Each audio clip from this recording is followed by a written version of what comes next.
Hi everyone, today I will share some insights on how to negotiate effectively with people from Russia, and we'll break it down into 4 key parts.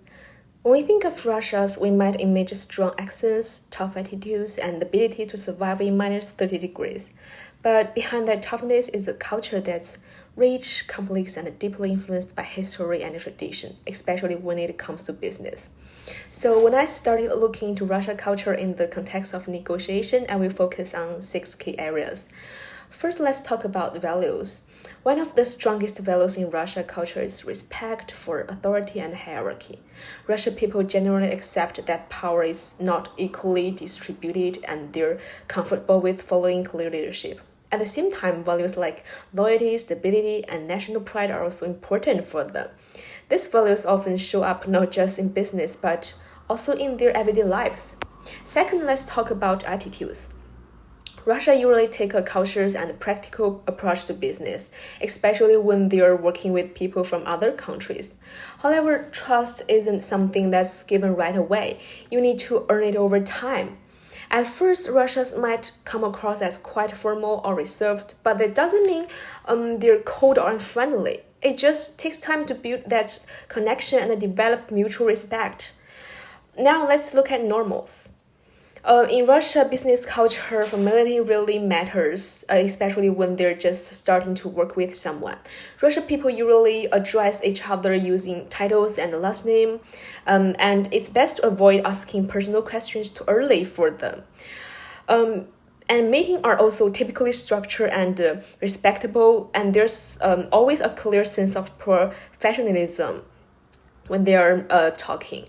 In business setting, Russia usually come across as calm, serious, and very intentional. You probably won't see a lot of smiling during the formal meetings. That doesn't mean something's wrong, it's just part of their professional style. They tend to avoid showing strong emotions, and self-control is seen as a strength.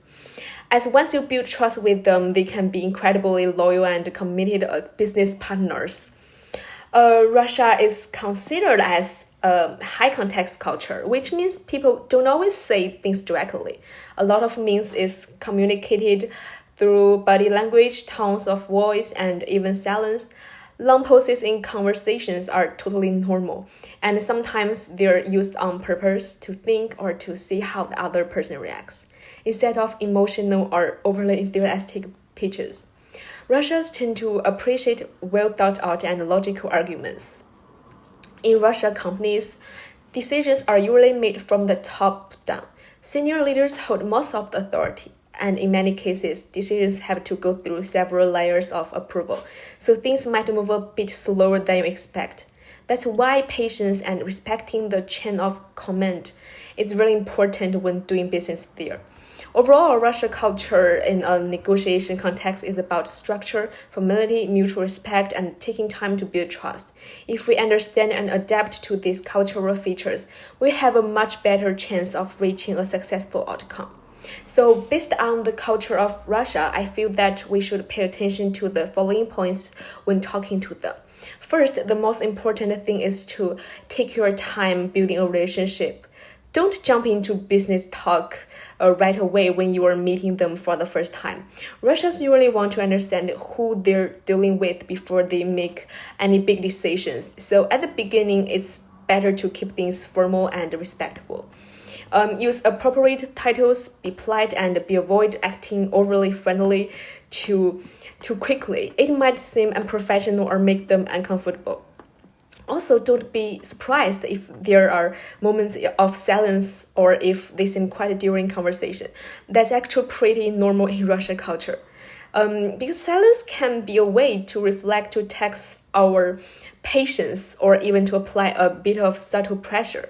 It doesn't mean they're not interested, it just means they're thinking carefully. So instead of rushing to fill the silence, stay calm and be confident. Another thing to keep in mind is that decision-making may take time, and it's often in the hands of top-level executives. So be prepared for slower process and don't push too hard for quick answers. Patience really goes a long way. Overall, building trust, showing respect, and being culturally aware can help us create a strong and lasting business relationship in Russia. Next part is negotiation plan. I will first explain their typical approach in plan 1 and then share how we can respond effectively in plan 2. In the differentiation phase, Russia prefers to start things formally. Small talk might happen, but it should be polite and professional. It's not common to dive straight into business. They usually want to understand who they're dealing with before they open up. So at this early age, using respectful titles and establishing trust are really important. You also might notice that don't always share a lot of information until the trust is there. During exploration, Russian negotiators tend to take a cautious and logical approach. They don't rush into new ideas or react emotionally. However, they prefer arguments that are well thought out and backed up with data. Silence is often used deliberately to reflect, to apply subtle pressure, or to test how you respond, and rather than rejecting ideas outright, they might respond indirectly or just stay quiet. Then in the exchange phase, you will find that Russia take their time, so don't expect quick answers. And they also don't give up concessions easily. Their offers are likely to be very considered and planned. And when it comes to a conflict, they generally stay calm and value a logical, composed response rather than emotional arguments. Now let's shift to plan 2, which is all about how we can manage the process more effectively when negotiating with them.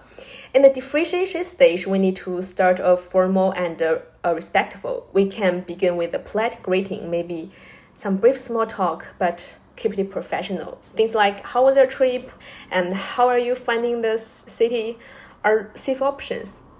It's also a good idea to use titles like Mr. or Miss and bring printed materials or a clear agenda to show we are prepared and serious.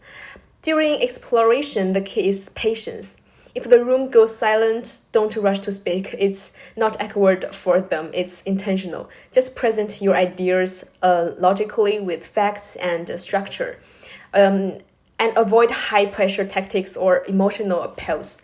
If you need to reject a proposal, do it gently and try something like that may be difficult or side, and then offer an alternative. And when they share something, show you are taking it seriously. Listen actively and respond thoughtfully. In the exchange phase, be prepared for a slower process. Russia often need more time to finalize decisions, and those decisions usually come from the top. So when it comes to concessions, we have a strategy in place. Don't offer too much too soon. Instead, just aim for a balanced back and forth approach. And if there's any disagreement, stay calm. Russians tend to respect self-control and logic in tense moments. So keep emotions in check and focus on solutions. To sum up, when negotiating with Russia, just take your time, be formal at the start, rely on logical rather than emotion, and be ready for a slower, more hierarchical decision-making process. If we respect their culture style and build trust step by step, we'll have a better chance of building strong and effective business relationships with them. So thank you for listening.